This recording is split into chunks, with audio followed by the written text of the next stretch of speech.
qu'il y avait, quand vous sortiez de prison, le risque c'était le bannissement, on chassait du pays. Donc ceux-là avaient accepté d'aller à l'aventure, on les amenait donc de l'autre côté. Également, puisque ce n'était pas le métier de travail de la terre. Ça posait des problèmes, mais ce sont justement ceux-là qui, face évidemment au refus et à l'incapacité évidemment des Amérindiens de pouvoir développer donc ces cultures, comme ils avaient déjà connu les côtes africaines, ils avaient déjà vu les Africains donc travailler évidemment dans le champ. La similitude à un moment donné de l'année du climat par rapport au climat qu'il y avait de l'autre côté, ils ont tout de suite pensé qu'en allant chercher les grands là-bas, on pourrait peut-être résoudre la question.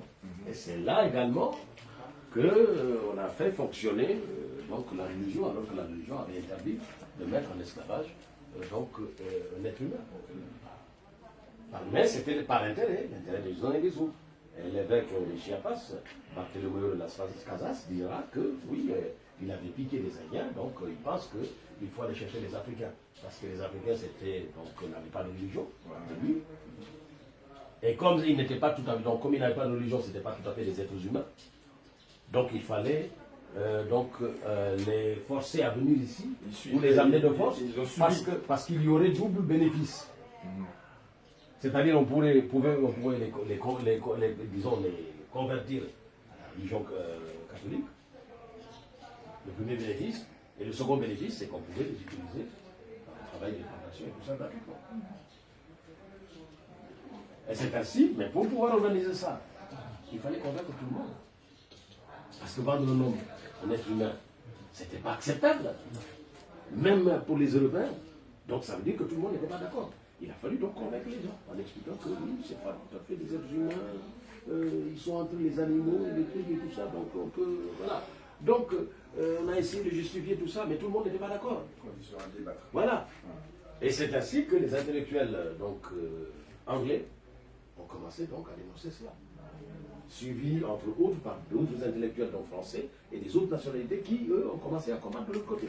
Mais ça n'a pas empêché parce que la traite des Noirs était à la pointe de l'économie du monde. C'est comme le pétrole aujourd'hui. Le commerce des esclaves, c'était ça la richesse essentielle à cette époque-là. Parce que le transport, les bateaux venaient d'Europe avec marchandises, non pas de la pagotille, parce que la pagotille, elle a servi à désigner des objets sans valeur, c'est pas cela.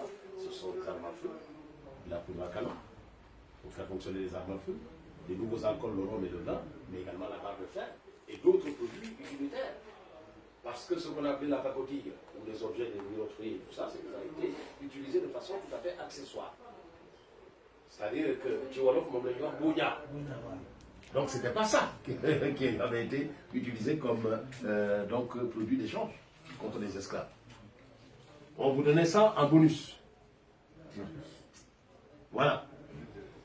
Pourquoi les armes? Parce qu'au XVIe siècle, par exemple, pour la traite atlantique, en Afrique, le moyen de défense, c'était l'arc, la flèche, la sagaie, le coupe-coupe.